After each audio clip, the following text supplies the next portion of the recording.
Hello super friends.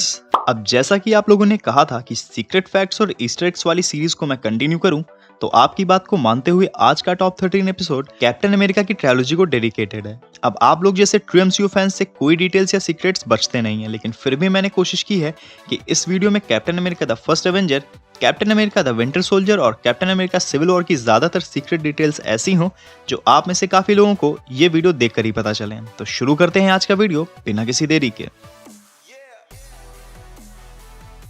अब पहला fact पहली कैप्टन अमेरिका मूवी से। मूवी में जब स्टीव रॉजर्स अपना कैप्टन अमेरिका वाला करियर शुरू करते हैं तो यूएस गवर्नमेंट ने उन्हें एक पैट्रियोटिक सिंबल की तरह आर्मी के लिए वॉर बॉन्ड्स बेचकर फंड रेज करने के लिए यूज किया, जो कैप्टन अमेरिका को बिल्कुल भी पसंद नहीं आया क्योंकि वो इतने में से मानने वाले नहीं थे। उनको अपनी कंट्री के लिए वॉर में जाना था। तो मूवी में जो कैप्टन अमेरिका की ये स्टोरी क्रिएट की गई वो एक real life world war 2 hero sergeant John Basilone की लाइफ से इंस्पायर्ड थी। ये पहले ग्वाडल कनाल की एक बैटल में अपने हीरोइज्म की वजह से मेडल ऑफ ऑनर पा चुके थे, जिसके बाद गवर्नमेंट ने इनकी पॉपुलैरिटी का यूज करते हुए इन्हें आर्मी के लिए फंड रेज करने के लिए पूरे अमेरिका में घुमाया। ये चीज इनको अच्छी नहीं लगी और इन्होंने वापस वॉर में जाने के लिए गवर्नमेंट से रिक्वेस्ट की, जिसके बाद एक वॉर में लड़ते हुए अनफॉर्चुनेटली इनकी डेथ हो गई। Captain America the first Avenger में ही रेड स्कल का राइट हैंड डॉक्टर अर्निम जोला भी था। एक सीन में जब डॉक्टर जोला अपने ब्रीफकेस में कुछ फाइल्स जल्दी जल्दी रख रहा था तो उन फाइल्स के बीच में एक ब्लूप्रिंट था जिसमें एक रोबोटिक बॉडी की डिजाइन थी। अब मार्वल कॉमिक्स में डॉक्टर जोला ने अपने माइंड को एक रोबोटिक बॉडी में ट्रांसफर कर लिया था और वो रोबोटिक बॉडी मूवी के इस ब्लूप्रिंट वाली रोबोटिक डिजाइन जैसी ही थी। वैसे कॉमिक्स की वो डिजाइन मुझे बिल्कुल भी पसंद नहीं है। खैर, बाद में captain America the Winter soldier में पता चला कि डॉक्टर जोला ने अपना माइंड एक कंप्यूटर सिस्टम पर अपलोड कर दिया था। Captain America the Winter soldier के ओपनिंग फाइट सीन में जो लॉन्च शिप दिखाई जाती है उसका नाम द लिम्यूरियन स्टार था। अब द लिम्यूरियन स्टार का कॉमिक्स कनेक्शन काफी सॉलिड है क्योंकि मार्वल कॉमिक्स में लिम्यूरिया नाम की एक अंडर वाटर कंट्री है जो इंडियन ओशन में पाई जाती है और यहाँ रहने वाले लिम्यूरियंस डेविएंट्स की एक प्रजाति हैं। अब डेविएंट शब्द इसलिए इंपॉर्टेंट है क्योंकि थैनोस भी एक डेविएंट है और most probably upcoming MCU movie Eternals में डेविएंट्स देखने को भी मिलेंगे।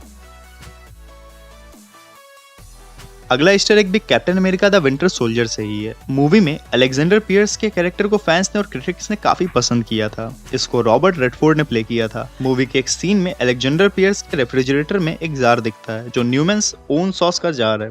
अब ये न्यूमैन पॉल न्यूमैन है जो हमारे अलेक्जेंडर पियर्स का रोल प्ले करने वाले एक्टर रॉबर्ट रेडफोर्ड के बेस्ट फ्रेंड थे।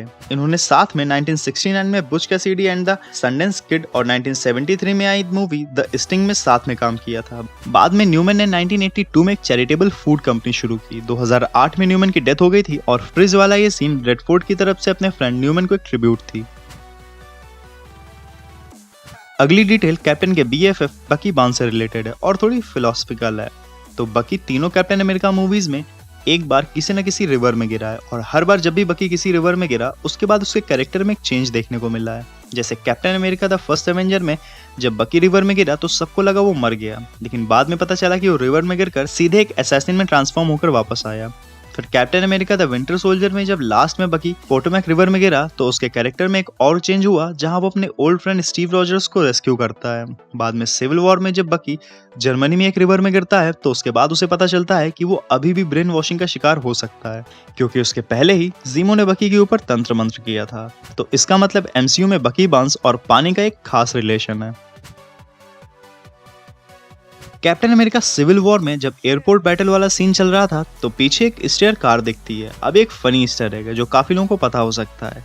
इस स्टेयर कार में जो लोगो बना है वो सिटकॉम अरेस्टेड डेवलपमेंट शो की फेमस द ब्लूथ फैमिली लोगो है। ऐसी कार उस शो में काफी यूज हुई थी। अब सिविल वॉर और अरेस्टेड डेवलपमेंट में क्या कॉमन है जो ये रेफरेंस यूज हुआ, अगर आप ये सोच रहे हैं तो कैप्टन अमेरिका सिविल वॉर के डायरेक्टर रूसो ब्रदर्स हैं और रूसो ब्रदर्स ने ही अरेस्टेड डेवलपमेंट के कई सारे एपिसोड्स को डायरेक्ट किया था और इसीलिए एक फनी ईस्टर एग की तरह the Bluth stair car Civil War में यूज की गई। इसके अलावा भी रूसो ब्रदर्स की एमसीयू मूवीज में अरेस्टेड डेवलपमेंट के कई सारे एक्टर्स कैमियोज दे चुके हैं। अब ये पॉइंट एक कंफर्म्ड ईस्टर एग नहीं है बल्कि एक कोइंसिडेंस ज्यादा है, लेकिन इतना इंटरेस्टिंग है कि इग्नोर करना भी मुश्किल है। तो कैप्टन अमेरिका सिविल वॉर में टॉम हॉलैंड के स्पाइडरमैन को इंट्रोड्यूस कराया गया, जिसके बाद वो स्पाइडरमैन होमकमिंग में दिखा। लेकिन दोनों मूवीज में एक और कनेक्शन था। तो हाइड्रा ने विंटर सोल्जर यानी बकी बार्न्स के ब्रेन वॉश के लिए जो कमांड्स बनाए थे उसमें से 2 वर्ड्स थे होमकमिंग और 17। तो होमकमिंग स्पाइडरमैन मूवी का टाइटल था और 17 यानी 2017 में स्पाइडरमैन होमकमिंग रिलीज हुई थी। इसका मतलब हाइड्रा सब कुछ कंट्रोल करता है, चाहे एमसीयू के अंदर तबाही मचाना हो या फिर मूवी की रिलीज डेट्स।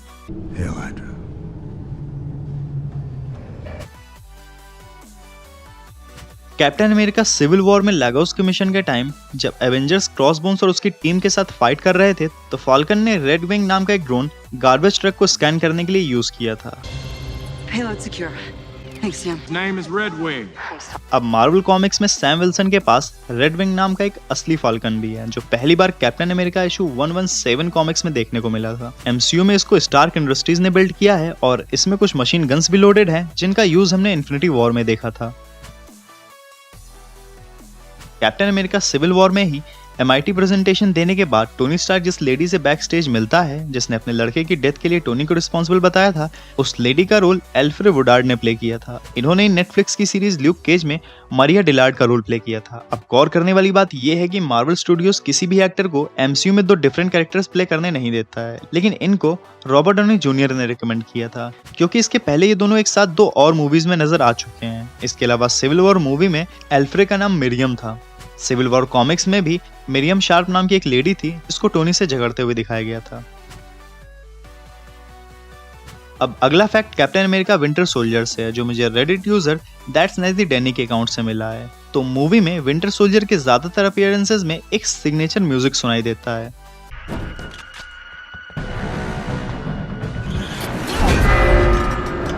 अब इस म्यूजिक के पीछे काफी इंटरेस्टिंग स्टोरी है।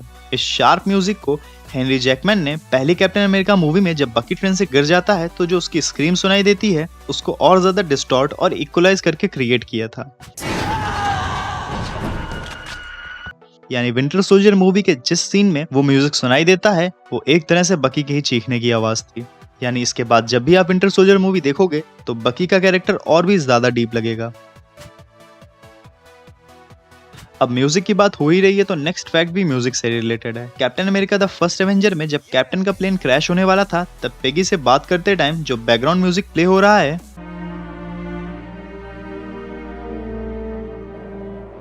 यही same music Avengers end game में जब कैप्टन 1970 में पेगी को देखते हैं तब भी प्ले होता है। इसके बाद लास्ट में जब ओल्ड स्टीव पेगी के साथ लाइफ बिताकर वापस आते हैं तब भी ये सेम म्यूजिक प्ले होता है। इसका मतलब ये म्यूजिक स्टीव और पेगी के लिए ही बनाया गया है। मार्वल मूवीज में जब भी कैमियोज की बात होती है तो कैमियो स्टार स्टैनली का अलग ही फैन बेस है, लेकिन इस सीन में जो आदमी इनके बगल में बैठा है उनका नाम रेड ब्राउन है। अब इनका जिक्र इसलिए इंपॉर्टेंट है क्योंकि 70s की मूवीज में कैप्टन अमेरिका का रोल प्ले करते थे, यानी कैप्टन अमेरिका मूवी में कैप्टन अमेरिका का कैमियो। अब लास्ट ईस्टर एग भी Captain America the first Avenger movie से है। तो बकी, स्टीव और उनकी टीम जब हाइड्रा की एक ट्रेन पर अटैक करने वाले होते हैं तो बकी स्टीव को कोनी आइलैंड के साइक्लोन रोलर कोस्टर की याद दिलाता है,